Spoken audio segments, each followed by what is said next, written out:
तो मेरे प्यारे बच्चों, आज का हमारा जीवन परिचय हजारी प्रसाद द्विवेदी।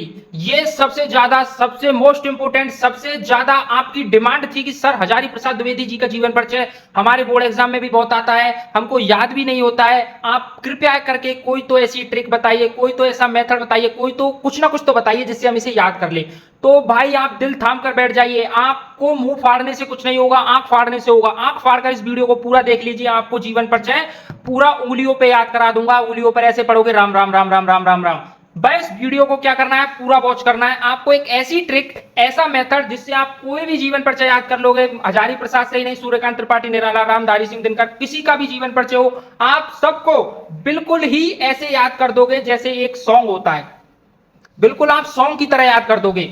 तो आप इस वीडियो को देख लीजिए और YouTube की और वीडियोस को देख लीजिए, उस इसके आगे वो सब पानी लगने लगेंगी। हाँ, लगेगा कि आप इस वीडियो में कोई पोटेंशियल है, इस वीडियो में दम है, जो कि आपको जीवन परिचय को रटाने से नहीं, आपको याद कराने, आपको बिल्कुल दिमाग में फीड करने की ताकत रखती है। मैं इस बात को क्यों कह रहा हूं, इस वीडियो के खत्म होने तक आप खुद समझ जाओगे कि इस बंदे ने ये बात क्यों की थी, सर ने ये बात क्यों की थी।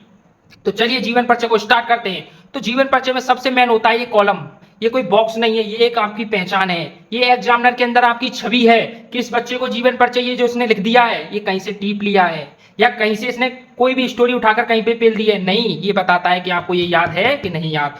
तो नाम हजारी प्रसाद द्विवेदी, जन्म, मृत्यु, माता का नाम, पिता का नाम, यही है जो जीवन परिचय में सबसे ज्यादा मेन है। यही है जो एग्जामिनर इनको आपको चेक करता है। ये अगर आपका सही है तो आपके 5 मार्क्स को कोई भी नहीं छीन सकता। एग्जामिनर खुद देने पड़ेंगे, नहीं तो उसे दोबारा कॉपी चेक करनी पड़ेगी, क्योंकि ये एग्जामिनर को गलती है कि इसने आपको पूरे मार्क्स क्यों नहीं दिए, क्योंकि इसने हमारी वीडियो देखी है। इसने हमारी वीडियो देखी है तो इसने सही किया है, चाहे इसने पहले कभी भी गलत किया हो, पर इसने अब गलत नहीं किया है। तो देखिए क्या है आपका हमारा तरीका। तो चलिए बच्चे जीवन परिचय को स्टार्ट करते हैं। तो आचार्य हजारी प्रसाद द्विवेदी का जन्म सन 1907 के बलिया जिले के आरत जो मुख्य जगह है, दुबे के छपरा नामक ग्राम में। जैसे कि आपके जीवन परिचय में आपको दुबे का छपरा मिलता है, पर वो आरत दुबे का छपरा है पूरा। दुबे का छपरा नामक ग्राम में हुआ था। उनके पिता का नाम श्री अनमोल द्विवेदी एवं माता का नाम ज्योतिषी मती था। तो देखिए आपको क्या करना है, जैसे कि हजारी प्रसाद नाम का एक व्यक्ति था जिसका जन्म 1907 बलिया जिले के दुबे के छपरा नामक ग्राम में हुआ। उनके पिता अनमोल द्विवेदी तथा माता श्री ज्योतिषमती थी। इनकी शिक्षा प्रारंभिक संस्कृत से हुई। इन्होंने प्रारंभ में क्या सीखा, संस्कृत सीखा। अगर आपने अपनी किताब में देखा हो तो इनको जो खानदानी ज्योतिष विद्या में निपुण होते हैं एक तरीके के। तो ये इनकी प्रारंभिक शिक्षा कहां से हुई, संस्कृत से हुई। इंटर की शिक्षा उत्तीर्ण करने के बाद इन्होंने काशी हिंदू विश्वविद्यालय में ज्योतिषी तथा साहित्यिक में आचार्य की उपाधि प्राप्त की। तो देखिए कितना सरल हो गया।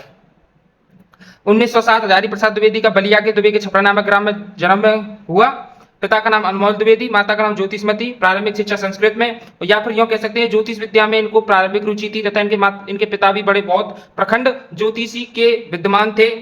इंटर की परीक्षा पूर्ण होने के बाद इन्होंने काशी हिंदू विश्वविद्यालय से, अगर आपको नाम नहीं याद रहता तो ये कह सकते हैं विश्वविद्यालय से ज्योतिषी तथा साहित्यिक में आचार्य की उपाधि प्राप्त की, या फिर कह सकते हैं साहित्य में गहन अध्ययन किया। देखिए मैं उन्हीं वर्ड को नहीं बता रहा हूं जो किताब में है या फिर मेरे जीवन परिचय में। मैं आपको उसे याद करना, उसकी स्टोरी बनाना सिखा रहा हूं। उसी वर्ड को नहीं यूज करेंगे, उसकी जगह पर दूसरा भी अक्षर यूज कर सकते हैं। सन 1940 के हिंदी एवं संस्कृत के अध्यापक के रूप में शांति निकेतन चले गए।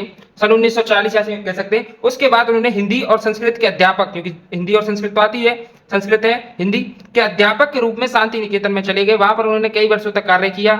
उनके कार्य से प्रभावित होकर उन्हें उच्च उपाधि प्रदान की गई। देखिए ये लाइन इसमें नहीं है, ये लाइन अपने आप बनानी है। जीवन परिचय को बढ़ाना है, जीवन परिचय को रटना नहीं है, जीवन परिचय को सिर्फ बढ़ाना है, जो कि 8-10 लाइन का जीवन परिचय बन जाए और हमें पूरे अपने 5 मार्क्स मिल जाए। बस हमको इतना काम करना है।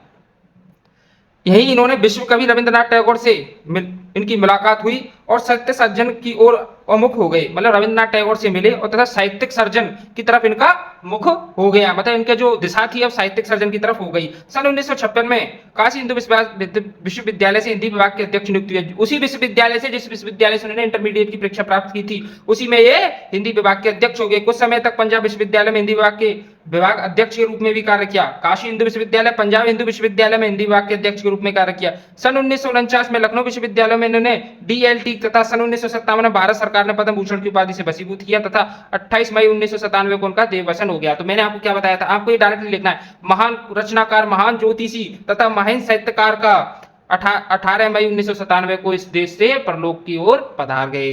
ऐसे करके। देखिए यहाँ पर मैंने 2-3 लाइन बढ़ाई, यहाँ पर बढ़ाई, यहाँ पर बढ़ाई। आपको पूरा कॉपी पेस्ट नहीं याद करना है, वैसे आपको स्टोरी को याद करना है। स्टोरी याद है तो कोई भी आप नई लाइन कहीं से भी बना सकते हो।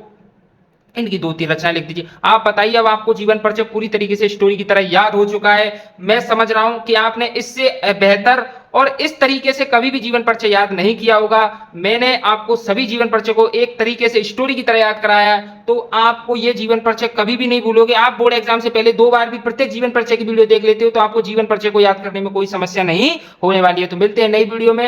वीडियो अच्छी लगी तो वीडियो को लाइक करें।